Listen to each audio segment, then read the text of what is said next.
still in 1970s. Working class background can be seen in the trade union houses. There's a big trade union house next to this marketplace in Hakaniemi. And on the 1st of May, the working class parties, communists and social democrats, they used to have their own 1st of May Day marches and parties where their politicians, where their leaders make speeches. But now it's different.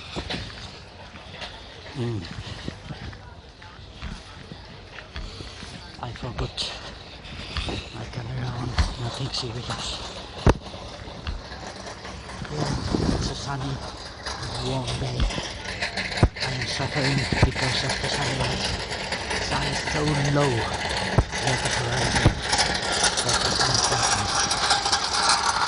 it's so much easier to live near the equator in tropical, subtropical areas, because there the sun is high up. It burns my head, but it doesn't blindfold my eyes. My left eye is crying because of too much sun. I don't know why it is so.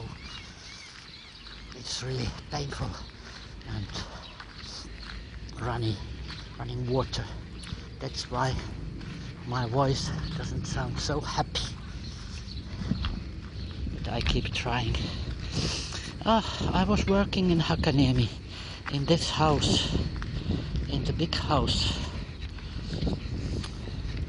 next to the piece of world statue that we already went past. But I was keeping my eyes closed so I wouldn't hear. Now I'm trying to use my right eyes and narrate what is happening in there. Literally. Okay, just went past. Piece of the world monument was given to the city of Helsinki by its Soviet sister city, Moscow. Was it somewhere in 1980s or 1970s or 1980s? And people didn't like it because it's too Soviet. And the office building, we are not there yet. And the office building that I told about used to look like a Soviet hotel, granite, grey box. It looked very heavy, very clumsy, but it was practical. This is the piece of the world monument donated by the city of Moscow to the city of Helsinki.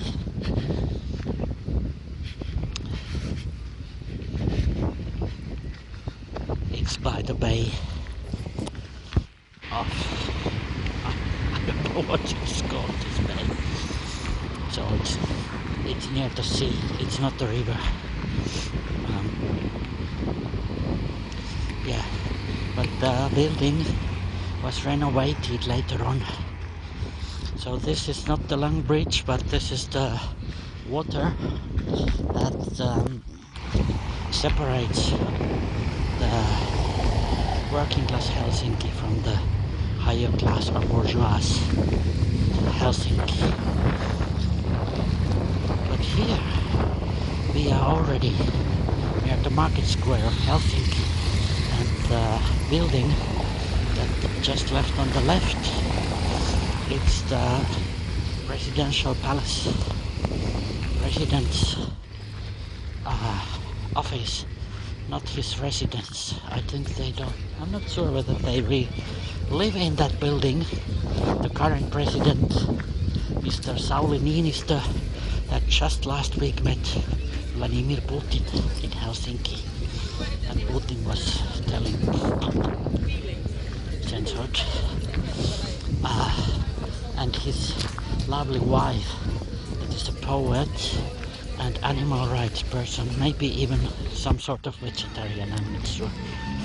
Whether they live in this president's palace or castle, or whether they have an apartment somewhere else.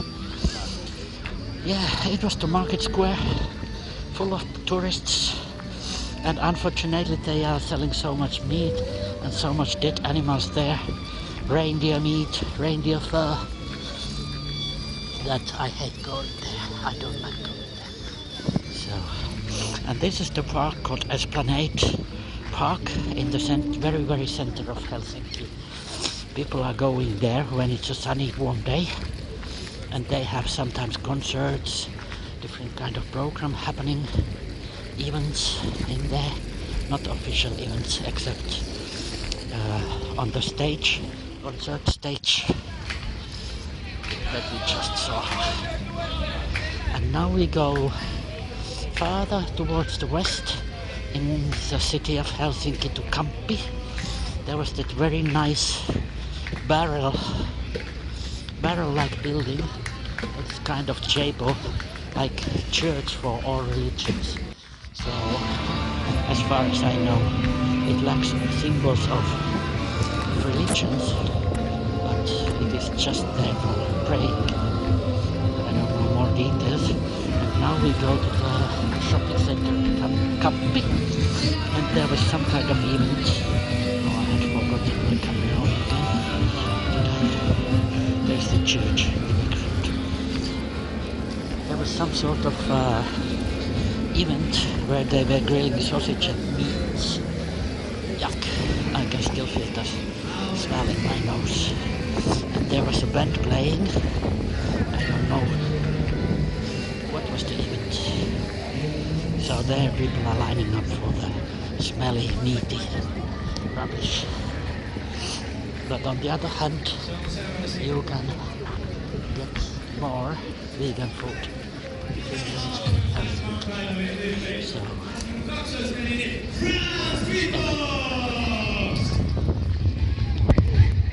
So this part of Helsinki is called Kamppi. It's next to Mannerheimin tie, where there is the very famous statue of Jan Mannerheim, general who was first educated and fighting or acting in the Royal Russian Army. But after the Russian Revolution in 1917, he came to Finland and he was fighting with the white Finns against the red Finns in the Finnish Civil War in 1918. And then he was fighting against Stalin and Soviet troops in 1939, December, in the Winter War between Finland and Russia, or Russian-Finnish or Finnish-Russian War. This is the old bus station. And then, in the continuation war from 1941 until 45. Then Finland lost the war and had to give Karelia to USSR. It was quite sad. People were worried whether Finland will remain independent or whether it will be eventually join the USSR. Probably it was just because of Cold War that was breaking up already, breaking through, starting the Soviet and Americans and British, they won the war and had beaten Germany first and then Japan, Italy, so then the Western countries started getting worried about the USSR getting too strong and taking over lots of countries in the eastern part of Europe. Maybe they just don't want to give Finland. Mannerheim left Finland. He wasn't executed, he wasn't hanged, even though Soviets may have wanted to do it, but Stalin respected that general old soldier. Okay, and the House of Parliament is next to Kamppi. And Kamppi area, it used to have the old bus station that we saw, and it used to have some old buildings. There was not very active life in Kamppi, but in 2000 they started rebuilding it and developing it into a real city center.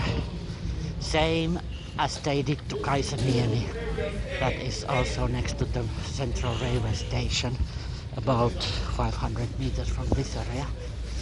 So, and yeah, and the areas next to the House of Parliament, they have really changed during this 14-15 years when I left Finland.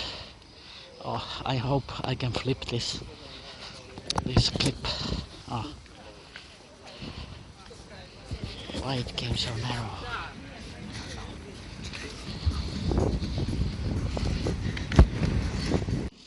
Well, I don't bother. Let's just be that way, because now we are already back to normal. This is the Senate Square. There's the Helsinki Cathedral, and in front of it you can see the statue of the Russian Tsar Emperor Alexander II, and there is the building of the Senate. This area is called the Senate Square because Senate, it means the government of Finland had meetings in the building. Here you can see the trams, like the trams in Melbourne, Australia. Okay. And this is again in the Esplanade Park. I went back there. I was going back and forth for several hours, and you can see the sun is very low. It's blindfolding not only my eyes, it's blindfolding the camera lens too. Yeah.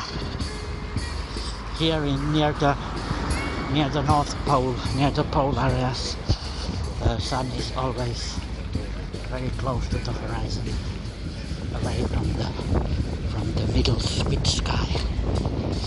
There were more activities in the Esplanade Park. I was too shy to film those religious guys that were talking very fundamental Christian rubbish, as I see it. So, about God's punishment, about burning